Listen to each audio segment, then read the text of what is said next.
Welcome dear student, मयूर Nobel academy बारहवीं के online YouTube platform पर आपका स्वागत है। पिछली क्लास के अंदर अपने चाल के बारे में पढ़ा था। चाल के कितने प्रकार है ये सब अपन पढ़ चुके थे।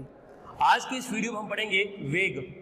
वेग किससे कहते हैं, वेग की क्या परिभाषा होती है, वेग के कितने प्रकार है, और वेग और समय अक्ष के बीच का यदि अपन ग्राफ खींचा जाए तो हमें क्या मिलेगा। यहाँ पर फिजिक्स में 3-4 चीजें हैं जो बहुत इंपॉर्टेंट है, बहुत बात सुनने को मिलेगी। पहली चीज दूरी विस्थापन, सेकंड चाल और वेग, और लास्ट में त्वरण।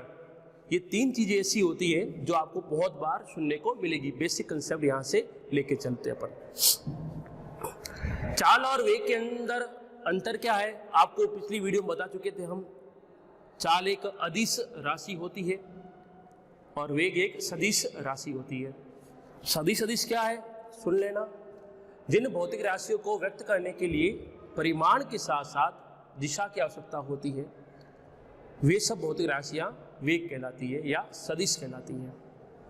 और वे भौतिक राशियां जिनको व्यक्त करने के लिए केवल परिमाण की आवश्यकता होती है, किसी भी प्रकार की दिशा की कोई आवश्यकता नहीं होती है, बिना दिशा के उसको लिखा जाता है, केवल परिमाण से मतलब होता है, वे सभी भौतिक राशियां अदिश कहलाती है।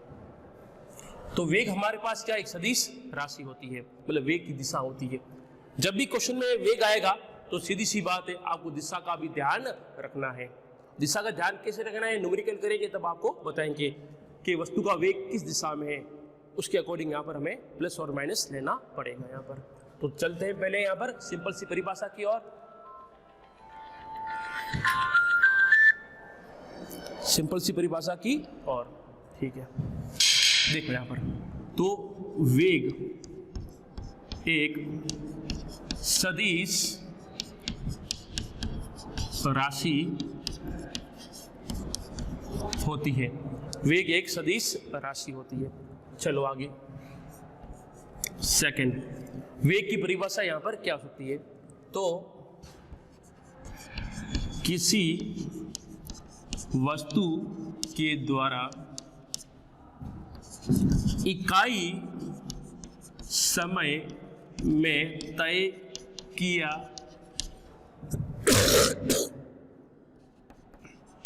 गया विस्थापन, कॉमा वेग कहलाता है। क्या, किसी वस्तु के द्वारा इकाई समय में तय किया गया विस्थापन वेग कहलाता है। किसी वस्तु के द्वारा, कोई वस्तु है वो इकाई समय में प्रति सेकंड कितना विस्थापन तय कर रही है, उसको हम क्या बोलेंगे, वेग कहेंगे। अब इसका फॉर्मूला, वेग का सूत्र क्या होगा, तो ध्यान रखना यहाँ पर। तो वेग होता है विस्थापन बटा समय। वेग क्या होगा, विस्थापन बटा समय। इकाई सी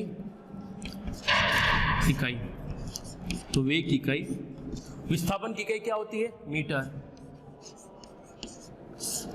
बटा समय की इकाई सेकंड। ठीक है, समय की इकाई सेकंड आ गई अपने पास। तो यहां पर वेग की इकाई होगी मीटर बटा सेकंड। ये अपने पास एसआई पद्धति की इकाई है। यदि आपसे कहा जाए कि सीजीएस पद्धति में वेग की इकाई क्या होगी, तो सीजीएस पद्धति में वेग की इकाई हो जाएगी अपने पास, विस्थापन सीजीएस में होता है किसमें, सेंटीमीटर में, बटा समय हमेशा सेकंड में होता है, तो सेंटीमीटर बटा सेकंड। उसके बाद हम लेके चलेंगे यहाँ पर कि वेग का डायमेंशनल फॉर्मूला क्या होता है, वेग की विमा क्या होती है अपने पास। तो वेग की विमा क्या होती है यहाँ पर, तो वेग होता हमारे पास क्या, विस्थापन बटा समय।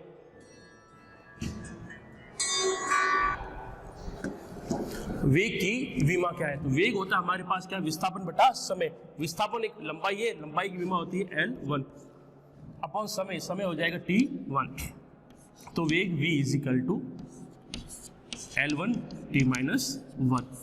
ये V में सूत्र हमने लिखे यहाँ पर। अब ये V में फॉर्मूला कैसे लिखा जाता है, तो इसकी सब 3 से 4 वीडियो बनाई हुई है अपने पहले, उसको आप आराम से देखिए और सीखिए कि विमा किसी की भी भौतिक राशि की किस प्रकार से लिखी जाती है। तो ये वेग की एक बेसिक इन्फॉर्मेशन अपने पास होगी।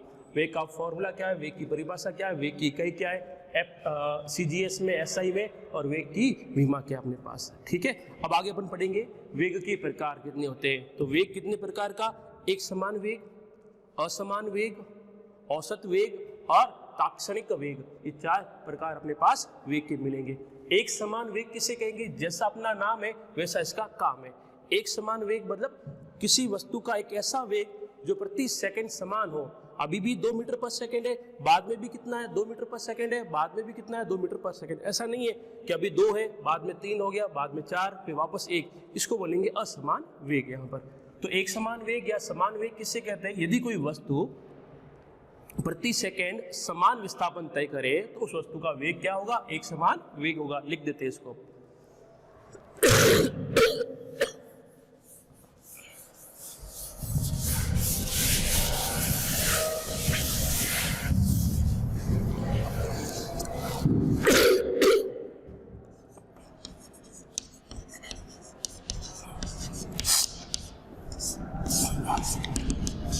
एक समान वेग, इंग्लिश में से कहा जाता है यूनिफॉर्म वेलोसिटी। एक समान वेग किसी वस्तु द्वारा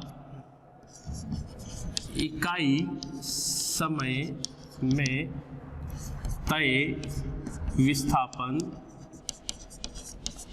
समान हो तो वस्तु का वेग एक समान वेग कहलाता है। मतलब कोई वस्तु है वो इकाई समय में जो विस्थापन तय करी है वो एक समान है, तो वस्तु का जो वेग होगा वो एक समान वेग कहलाता है। तो ये होगी अपने पास एक समान वेग की परिभाषा। यदि आप एक समान वेग के लिए विस्थापन और समय अक्ष के बीच का अपन ग्राफ खींचेंगे तो वो ग्राफ हमें कैसा मिलेगा, एक सीधी रेखा मिलेगा। तो क्या कहेंगे, ग्राफ यदि आप खींचोगे तो वो कैसी मिलेगी, हमें एक सीधी रेखा मिलेगी। उसके बाद आता है असमान वेग। असमान वेग, नॉन यूनिफॉर्म वेलोसिटी। असमान वेग किसे कहते हैं, तो असमान वेग की क्या हो जाएगी परिभाषा, यदि कोई वस्तु प्रति इकाई समय में तय किया गया विस्थापन है वो असमान है तो उस वस्तु का वेग क्या होगा, असमान वेग कहलाता है ना। लिख देंगे यहाँ पर, किसी वस्तु द्वारा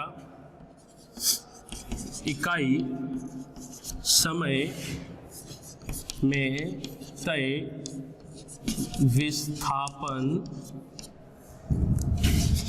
असमान,